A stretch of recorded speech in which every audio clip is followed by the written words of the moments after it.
Tigers drop 2 of 3 in San Francisco to the Giants. On the field and off the field, we have about 75 billion injury updates. Some good, some bad. A lot to get to. All today on Locked On Tigers.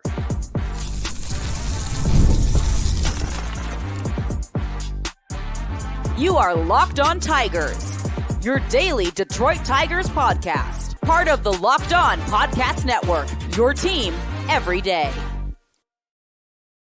What is up, everybody? Welcome back to another edition of Locked On Tigers. I'm, of course, your host, Scott Bentley. Today is Monday, August 12th, 2024. Thank you so much for making Locked On Tigers your first listen every single day. We are free and available wherever you get your podcasts, including YouTube. Part of the Locked On Podcast Network, your team every day. Today's episode is brought to you by Supply House. SupplyHouse.com is the reliable way to get parts fast. Shop your next plumbing, HVAC, or electrical job and get fast shipping from coast to coast at SupplyHouse.com. Welcome in, everybody. Happy Monday. Hope everyone had a fantastic weekend. The Detroit Tigers dropped 2 of 3 to the San Francisco Giants over in California. This weekend, they would lose 3-2, 3-1, and then win 5-4 on Sunday. That brings their record to 56-63. You know, these were close ball games, all of them. All of them were, I would consider these all competitive baseball games. I think that that's an adjective I would use to describe them. Now, you dropped 2 of 3, but we didn't expect to win a lot of games in the second half. So I'm not trying to do like the moral victory thing. I'm really beyond that. I got tired of that in probably like 2018, probably like 2 or 3 years into this rebuild. I kind of got exhausted of that mindset and that angle on everything. But when looking at the expectations we laid out for this team going forward, a lot of it was competitive ball games. Prove that there's some pieces of the future here and that there's a core here that can win. And you're probably not going to win too many games, but, you know, prove something. Prove that there's pieces on this roster and don't just roll over and die and play some competitive baseball games. And that's what this weekend kind of felt like. So I wasn't too upset. Again, it's always sad to get to this part of the season. I've said this 3 or 4 episodes in a row where you stop getting upset at losses, but that's where we are, right? Acceptance. That is where we are. And I think that there was some good things genuinely to take out of this series, even if they end up dropping 2 of 3. And we're very close to getting swept. But thankfully, kind of a magical inning was at the 8th. Really helped the Tigers a lot, but some offense as well. So let's start with what went wrong. Kind of plain and simple, you just didn't have enough offense this weekend. The lineup just straight up isn't good enough, man. Like, they scored 3 runs in the first 2 games combined.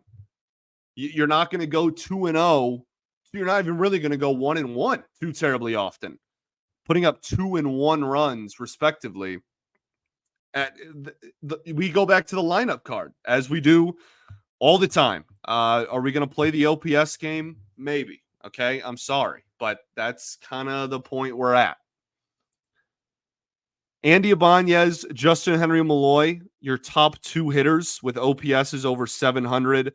That's it for the starting lineup. That is it. Colt Keith down to 695. Jake Rogers was your cleanup hitter. I think that probably tells you everything you need to know about the state of the lineup. I know that Rogers is obviously much better against lefties than righties, but the fact of the matter is, with how he's hit this year, he should be nowhere near your cleanup hitter. 591 OPS. Gio Urshela, 608 OPS. Wenceel Perez didn't even make it out of this ball game. We'll talk about that a little bit later. He's sub 700. Ryan Valade down to 484. Your bottom 3 OPSs on Friday: 484, 499, 558. So, if you're wondering why I'm not upset that the Detroit Tigers dropped 2 of 3 to a team that is trying to get to a wild card spot and is around 500, It is. They're now 61-59, the San Francisco Giants. It's because when you roll out a lineup card that looks like that, I don't exactly go into these ball games expecting to win anymore. And every single day, the lineup card just kind of reaffirms that. But we know that as well. We're aware. This is not like a new realization. Nobody's listening to this and is like, wait a minute. Whoa. The lineup sucks? No way, right? Like, this isn't a surprise to anybody.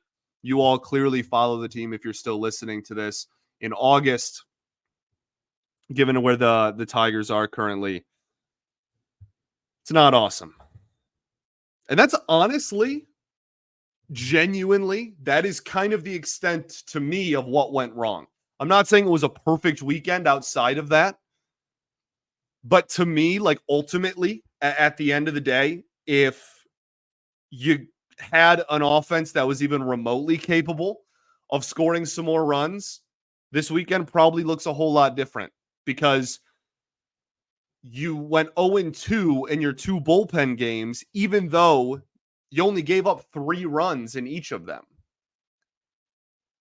I think that's about as much of a success as you could ask for with back-to-back bullpen games. One of those where the bulk innings eater was Kenta Maeda, who struggled mightily this year. Heck, you had a no-hitter going. You had a combined no-hitter through like 6 in the Kenta Maeda outing. And then you lost. So I don't think pitching was the issue. I don't think that like coaching or management, this is what happens when your lineup looks the way it does. What went right this weekend? Matt Vierling returns to the lineup card and has a pretty darn good Sunday, which was really nice to see. I have been relatively critical of Vierling throughout, really, I guess, his entire Tigers tenure. And one of the reasons why, the biggest reason why, is because I think that there's just a really good baseball player in there. And it's, I keep waiting for him to take that next step. But seeing it, like, he has not been in the lineup for 2 or 3 games before coming back on Sunday. They lose Wenceel Perez this weekend as well. We'll talk about that a little bit later. There's just so many injuries, man. Like, that's the other thing, right? Like, we can talk about the lackluster job that we think the front office has or hasn't done, no matter where you stand on the aisle there. Like, at the end of the day, I mean, we are really just scraping the bottom of the barrel here for a lot of position groups. And so the fact that Matt Vierling not only is healthy and is back in the lineup, but had as good of a game as he did on Sunday, I think was clearly, Captain Obvious statement, very important. Okay, we'll keep the ball rolling here. Got a few more players I want to talk about. We'll talk about the pitching this weekend as well. We will do all of that right after this. Got to talk to y'all again about our friends over at supplyhouse.com. Get supplies from the site that's made for the skilled trades, supplyhouse.com. Supplyhouse.com is the reliable way to order plumbing, HVAC, and electrical products online. Their easy-to-use website is packed with helpful resources and the latest product info to help you get the job done right. You can shop a complete inventory of over 200,000 parts from over 400 top brands and get your order delivered right to your door with fast shipping from coast to coast. If you need help with an order, get expert support and industry-leading service from the friendliest folks in the business and talk to a real person every time. Pros in the skilled trades can get a competitive edge as well by joining supplyhouse.com's free Trademaster program. Every Trademaster gets access to a dedicated phone line, free shipping, and discounts on every order. So join the thousands of trade pros already benefiting from their free membership at supplyhouse.com/TM and order plumbing, HVAC, and electrical supplies wherever, whenever, from just a few clicks at supplyhouse.com. All right, everybody, welcome back here. Segment 2 of Locked On Tigers. Appreciate y'all for tuning in, as always, making us your first listen every single day. Shout out to the everydayers that do tune in every day. We will, of course, be back tomorrow with an off-day episode. We're going to save our mailbag for next Monday, so save your questions. Don't put any down there today. We will still have an episode tomorrow, though. And after you are done making us your first listen, be sure to make Locked On MLB your second listen. Host Paul Sullivan, a.k.a. Sully, is here to provide daily national expertise with his trademark humor to help you get ready for the MLB playoffs here in the dog days of summer. Again, Locked On MLB, available on YouTube or wherever you get your podcasts. Part of the Locked On Podcast Network, your team every day.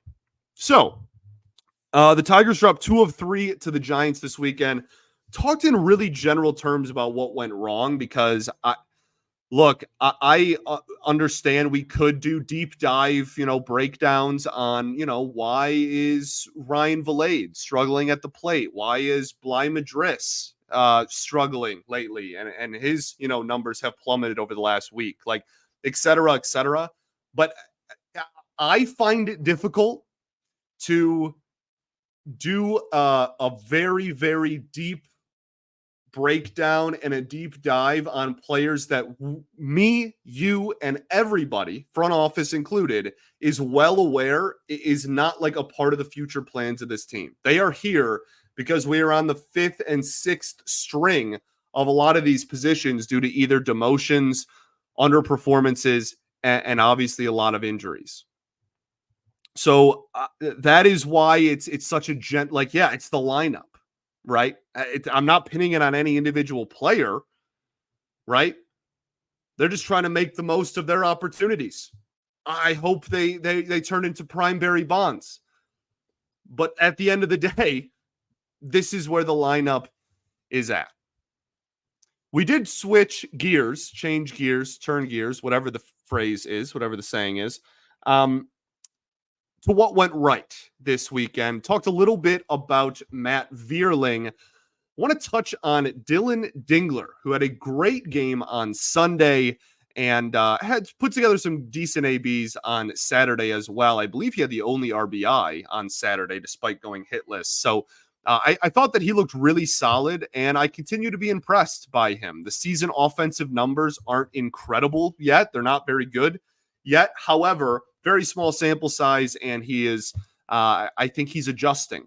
One of the things that was the biggest takeaway I took from Sunday was the fact that he was driving fastballs. He was crushing the ball. Even the outs he was making on Sunday were hard line drives, right at the third baseman. One of them was. So he was crushing the ball, and that's a great sign. And the fact that some of those were on fastballs means a ton to me because we've seen so much with pretty much everybody we've called up this year. Malloy, Colt Keith, maybe not Wenceel Perez, but like everybody else has really, and you can even look around baseball. It's not even a Tiger-centric thing, right? Everybody that gets called up is taking a while to adjust to that velocity uptick because it is so much faster than AAA. And so seeing him already, I'll say, this early on in his career, start making those adjustments and start driving fastballs, I think is wonderful to see. Also, I thought he looked great behind the plate. And I continue to think that. That's something that I feel like I say every single time he plays. But I think he looked really solid back there all weekend. I think he's called a pretty good game, pretty good games, rather. I think they have some confidence with him behind. He's athletic behind the dish, gets in front of the ball really well. I think pitchers, like I said, have confidence throwing to him. A back pick attempt on a runner on second base, something you don't see every day. He did on Sunday. Those are that's like the small stuff that really just makes me smile, right? Like you don't see a back pick to second very often. Clearly, I think that was probably Javi giving him the call rather than vice versa. But either way, I loved the attempt to get Mark Canha sleeping over there at second base. But yeah, he's got a good arm. I've really liked what I've seen so far, and I hope he continues playing. I want him to play a ton the rest of the way. We got to see what we have in him. I would be shocked if he wasn't in the plans to be in the catching tandem, the catching duo going into next season. But at the same time, you got to you got to prove that still. So I am continue to be impressed by him, and hopefully that continues. And then honestly, the last thing for me that went right this weekend was just the execution of the bullpen games. Friday, really solid. Again, you had a no-hitter through like 6-ish innings. Kenta Maeda gave up 2 runs, and then Jason Foley gave up an unearned run. But like Bo Brisky, 3 innings of great baseball, shutout ball to start off that ball game. I think they made the most of a rough situation. And then Saturday, I was really worried because you already had one bullpen game. Back-to-back bullpen games usually doesn't bode a ton of confidence into people. You're going to have to find innings somewhere, and they did. And they only gave up 3 runs again. Alex Faedo's inning was so weird on Saturday. He didn't give up any runs. I don't think he gave up any hits, but he walked 3 and then tight-roped his way out of danger and still had a shutout inning. I thought that was kind of funny. But Brant Herter, solid. 5 innings, 3 earned runs, 5 strikeouts. Not a bad day at the office for a guy that, again, wasn't really in the plans to be a difference maker at the major league level this year. Not a fantastic outing, but an inning away, a shutout inning away from what would the equivalent of a quality start would be if he was the starter in this ball game. I think his stuff plays pretty well. Moves, got some tail on it. Moves, people that like, break numbers and whatnot. I think his aren't a ton. They don't blow the scale out of the water or anything like that, but I think he has enough tail to kind of miss barrels a decent amount. I've liked what I've seen from him so far at the major league level. And then, Shelby Miller survives and Joey Wentz throws a shutout inning. And you have another 3-run performance in a bullpen game, the second of a back-to-back bullpen game on Saturday. This team needs innings very, very, very badly. And they're making do with this current situation where they don't have any to give. And like I said, Herter ends up going 5. Kenta Maeda goes, 4 or 5 innings, right? Like they have found some still in their bullpen. But this is not ideal. This is very far from ideal, actually. And yet the Tigers have still found a way to play competitive ball games, despite sometimes having 3 consecutive bullpen games in a row. And I think that counts for something. I think that's good execution. It's good management. And I give everybody involved in that. I give the team a lot of credit for playing, hanging tough with a much better team, despite having one starting pitcher throw all weekend. And it was a rookie that's been really inconsistent at that. I mean, the most runs they gave up was Sunday, and that was their win. That's really the end of the conversation about what side of the ball is at fault for this weekend. Let's talk stuff. So, Cater Montero pitches on Sunday, 5 innings, 4 earned runs, only 2 strikeouts to his name. This was another outing in which you kind of saw both sides of the coin when it comes to Montero, right? Like you saw the really rough first inning, which has been a theme, right? Not only has he been really inconsistent, but he has been consistent about struggling early. He has really gotten roughed up in the first inning. That's something I want to see him try and improve on, obviously, but in-game adjustments are really important. And after that, he threw 4 shutout innings, then allowed a base runner, and then the inherited runner scored, obviously. But I do think that I saw those in-game adjustments, and I think that, I still like the stuff, as I've said a lot this season. That's why he's in stuff and not necessarily what went right or what went wrong. I have a hard time putting 5 innings, 4 earned runs as like an overwhelming success, but I do think that you kind of split the start in half. You had the first and the last inning he threw were not great, really inconsistent command, throwing the ball over the heart of the plate a lot. And then you had the middle innings there where I think he looked really sharp and was, I don't think the best version of himself. He still needs to get more swings and misses, only 2 strikeouts in this outing. But I do think I'm going to continue saying it, man. I really do think that there's a solid quality major league arm in there. It's just a matter of whether he can iron out the inconsistencies that he has had so much in his short major league career up to this point. Okay, let's finish up stuff and then get you out of here. Get you on with your Monday. All right, we'll do that right after this. Got to talk to y'all today about our friends over at Ibotta. Ibotta is really, honestly, clutch is the word I'm going to use. It's summertime, which means it's barbecue season. You can stock up on all your grilling favorites and earn cash back on every purchase when you use Ibotta. So you won't have to choose between burgers or hot dogs. You can just get both. Ibotta is a free app that lets you earn cash back every time you shop. Earn on hundreds of items from groceries, beauty supplies, even toys, so you can make sure you're beating inflation no matter what you're purchasing. The average Ibotta user earns $256 per year. That could cover the cost of an entire shopping trip, that flight you've been eyeing, or the fancy dinner you've been craving.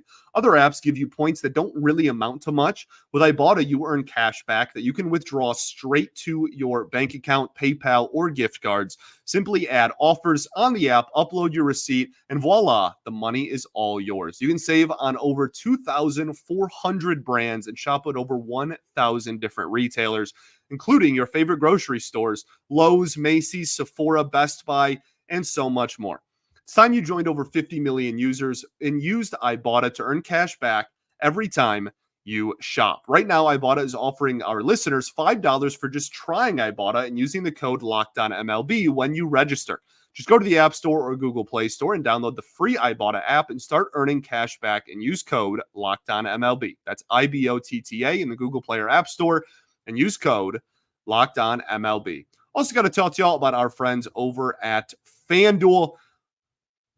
The sports just aren't sporting like they used to. We're at that rough time of year where a lot of sports have ended and whatnot, but football is around the corner and the sports can come back. And FanDuel lets me keep the sports going whenever I want. All I have to do is open the app and dream up bets anytime I'm in the mood. And this summer, FanDuel is hooking up all customers with a boost or a bonus daily.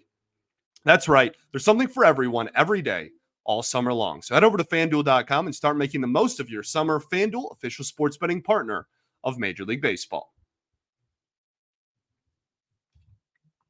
All right, everybody, welcome back here. Third and final segment, Locked on Tigers. Appreciate y'all for tuning in as always. So talking about stuff, the combined no-hitter was hilarious. Obviously, it didn't end up happening, but the fact that they had one going for as late as they did was really funny to me. And then it got even funnier when they ended up losing the ball game.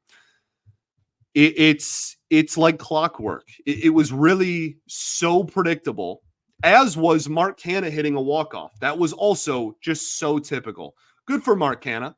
Like Mark Canha a lot. Happy for him. Another thing I want to point out about Mark Canha is, do you guys remember where Mark Canha hit in this lineup, right? He was an everyday hitter that hit in the 2, 3, or 4 hole. He was like, that's one of our best hitters, right? The Giants are 61-58. They're 3 games over 500. If the season ended today, would they even be in a wild card spot? If the season ended today, they would not be in the postseason. Okay? And yet, Mark Canha bats 6th, 7th, and doesn't play every day for the San Francisco Giants. Detroit Tigers, well below 500. San Francisco Giants, not even in the postseason if the season ended today, but fighting for a wild card spot and are over 500. Difference in lineups. The theme of this episode, for whatever reason. Sunday, there was a really wild inning by the Giants as well. The leadoff triple by Matt Chapman, and then they don't score any runners. Doesn't happen very often, but I thought it was really fascinating. Javi obviously gets Chapman at home plate, and then Mark Canha advances to second while there's a rundown of the runner at third, and then there's a comebacker to the pitcher, and they get Mark Canha in a rundown, and then they end up not scoring at all. I thought that was absolutely wild. That is something, again, you do not see every day, and it was just kind of, baseball is funny like that. You can always see something you don't expect, and that you don't see too terribly often. Let's get to the injury updates because there's about 85 of them. Wenceel Perez to the injured list with an oblique strain. The report from coaching staff that Evan Petzold of the Freep has done a great job of covering is that Wenceel Perez could miss the rest of the season.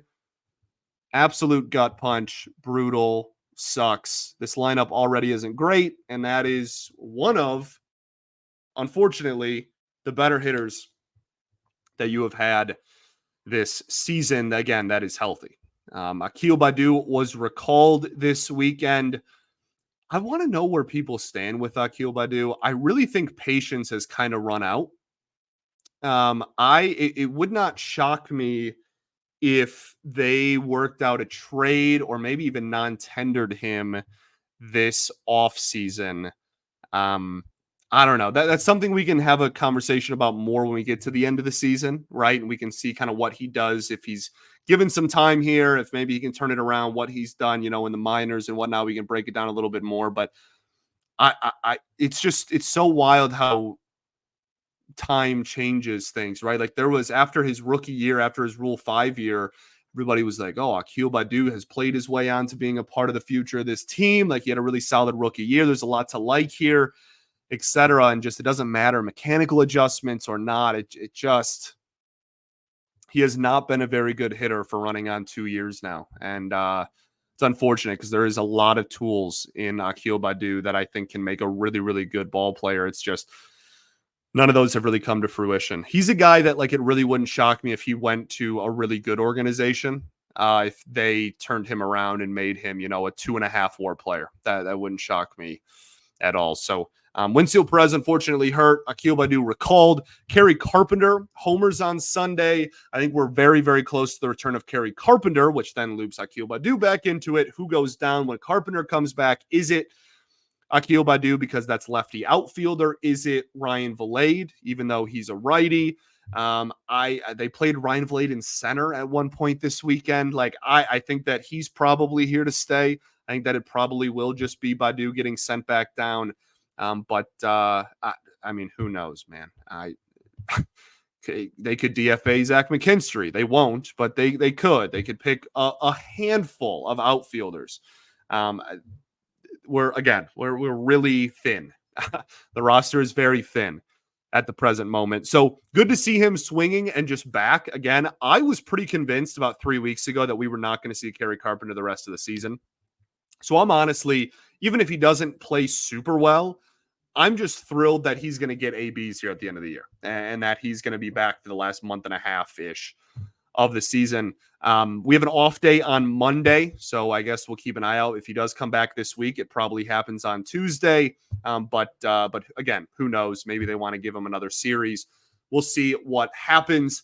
Riley Greene ran base running drills on Sunday. Good to see there. He'll obviously need a rehab stint as well, but when he comes back, that will obviously help the lineup yet again. I still think Spencer Torkelson should get called up. That's not an injury update, just me throwing that out there for the millionth episode in a row. Still think it makes the most sense. Look, when you talk about this weekend, as I'll kind of end the show how I started it, this was kind of the epitome of what I'm expecting the rest of the way. And I don't want to say hoping. I hope that they win out, right? Like I want them to win every ball game, but relative to expectations, like this is kind of the one of the better scenarios that I can envision, right? Like I know they're not going to win a lot. I know that. I came to terms with that a while ago. Okay. But if they can prove to be competitive and hang with better teams and play competitive baseball, despite not having any starting pitchers and half of their lineup being, like players that no one expected to play in the majors this year, then so be it. I think that that's probably still a relatively healthy sign. If you look at these last 3 games, they win, or these last 4 games, I guess, they win by 1, then they lose by 2, lose by 1, lose by 1.